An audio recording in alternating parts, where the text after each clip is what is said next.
તો સમાચારોમાં આપણે આ તરફ આગળ વાત કરીએ જેતપુરની તો જેતપુરમાં યુટ્યુબર બન્ની ગજેરા વિરુદ્ધ એક જેતપુર તાલુકા પોલીસ સ્ટેશનમાં બે ફરિયાદ નોંધાવવાનો મામલો સામે આવ્યો છે। જણાવી દઈએ કે બન્ની ગજેરા વિરુદ્ધ એક છેતરપિંડી અને એક 11 લાખ રૂપિયા માંગી અને ધમકી આપ્યાની ફરિયાદ નોંધાઈ હતી અને ત્યારે સોશિયલ મીડિયામાં વિડીયો વાયરલ નહીં કરવા અંગે 11 લાખ રૂપિયા ચરખડી ગ્રામના વ્યક્તિ પાસે માંગ્યા હોવાનો પણ આક્ષેપ લગાવવામાં આવ્યો છે।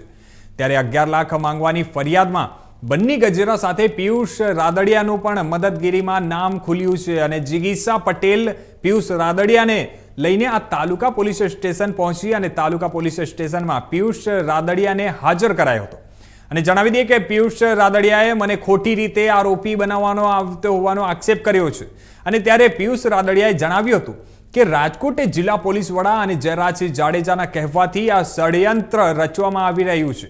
ત્યારે પિયુષ રાદડિયાનું નિવેદન આપવા માટે આ સક્ષમ ન હોવાથી ફરીવાર આવજો તેવું પોલીસ તરફથી કહેવામાં આવ્યું છે અને ત્યારે જિગીસા પટેલે જણાવ્યું હતું કે પોલીસ સ્ટેશનથી જ હાજર થવાનો ફોન આવ્યો હતો અને હોસ્પિટલથી સીધા જેતપુર તાલુકા પોલીસ મથકે પહોંચ્યા અને તેની સાથે લાવ્યા હતા એટલે જ નિવેદન ન નોંધવામાં આવ્યું અને પિયુષ રાદડિયા ઉપર ગોંડલ પોલીસે થિનરવાળું પાણી પીવડાવી અને ટોર્ચર કરવામાં આવ્યો હોવાનો પણ આક્ષેપ લગાવવામાં આવ્યો છે અને ત્યારે જણાવી દઈએ મહત્વની વાત એ છે કે હાજર થવાનું કહેવામાં આવતું હોવા છતાં પણ જામીનની પ્રોસેસ કરવામાં ન આવી અને આગામી દિવસોમાં પણ કોર્ટમાં જઈને પોલીસ સામે લડત લડીશું।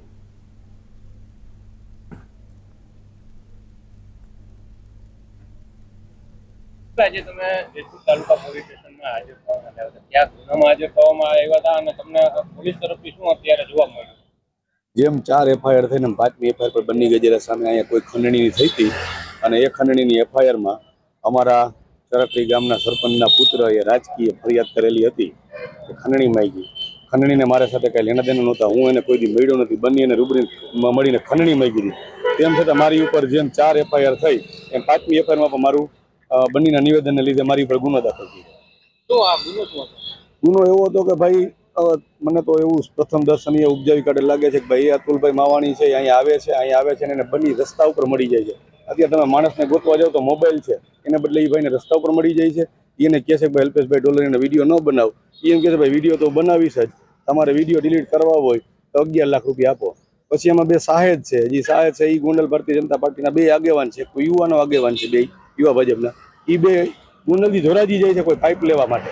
હવે પાઇપ લેવા જાય તો માણસ નેશનલ હાઈવે 6 ઉપર બન્ની ગજેરાને ન્યાય જોવા મળી જાય છે, પુલ ઉપર ન્યાય ઉભા રહે છે અને ઉતરે છે, ઉતરીને એવું કહે છે કે ભાઈ આ તું રહેવા દે અને એને ગાળું દે છે બન્ની ગજેરાને, જાનથી મારી નાખો બન્ની ગજેરા ધમકી આપે। હવે આ એફઆઈઆરમાં મારે કાંઈ લેણા દેણા નથી, તેમ છતાં પણ મને સંડોવી દીધો, મારું નામ ખોલી નાખ્યું 4 ખોલ્યા મેં 5માં।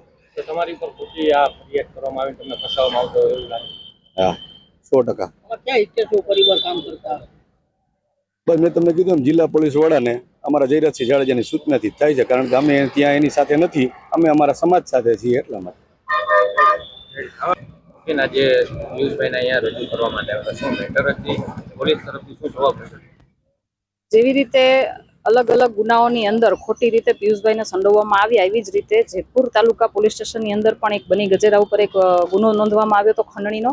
એમાં પણ ક્યાંક ને ક્યાંક ખોટી રીતે પિયુષભાઈને સંડોવવામાં આવ્યા હતા અને અહીંયા જેતપુર પોલીસ સ્ટેશનથી જ્યારે પિયુષભાઈ હોસ્પિટલના ખાટલા ઉપર હતા ત્યારે પોલીસ સ્ટેશનમાંથી 2-3 વખત ફોન આવ્યો હતો કે તમે આજે હાજર થઈ જાઓ, આજે હાજર થઈ જાઓ।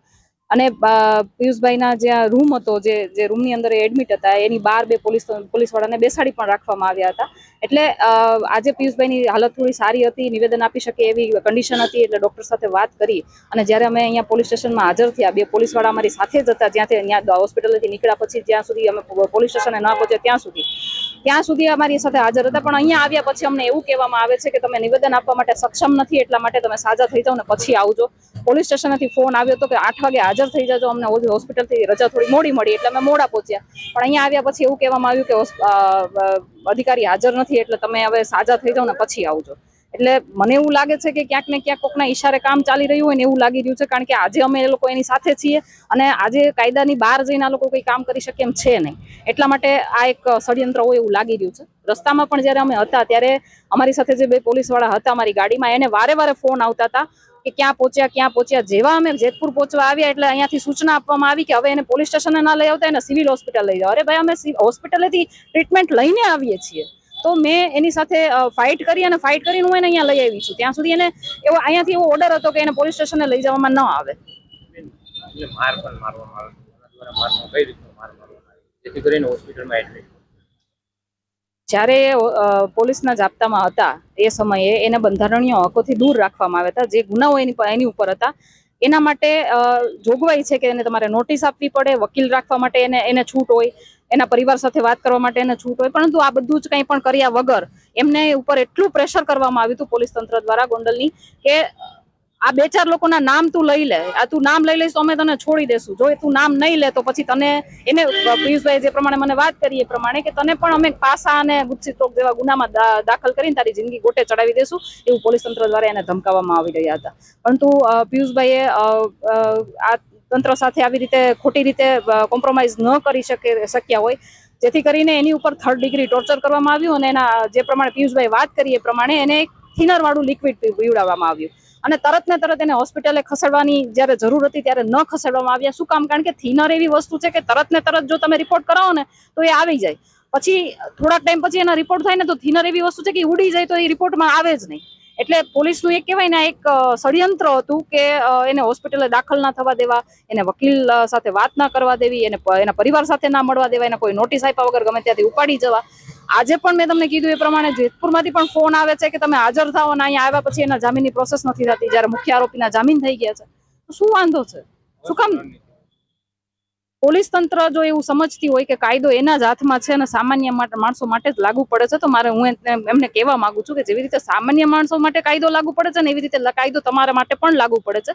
એટલે તમે એવું ના સમજતા કે કાયદો અને કાનૂન તમારા હાથમાં જ છે, તમારાથી ઉપર કોર્ટ છે. તો એ કોર્ટની અંદર જઈને અમે જે કોઈ પણ પોલીસવાળાએ પિયુષભાઈ રાદડિયા હોય કે દિનેશભાઈ પાતર હોય કે જેમની ઉપર આટલા અત્યાચારો ગુજાર્યા છે, તમામ પોલીસ અધિકારીઓની સામે અમે લડીશું, કાયદાકીય લડાઈ લડીશું.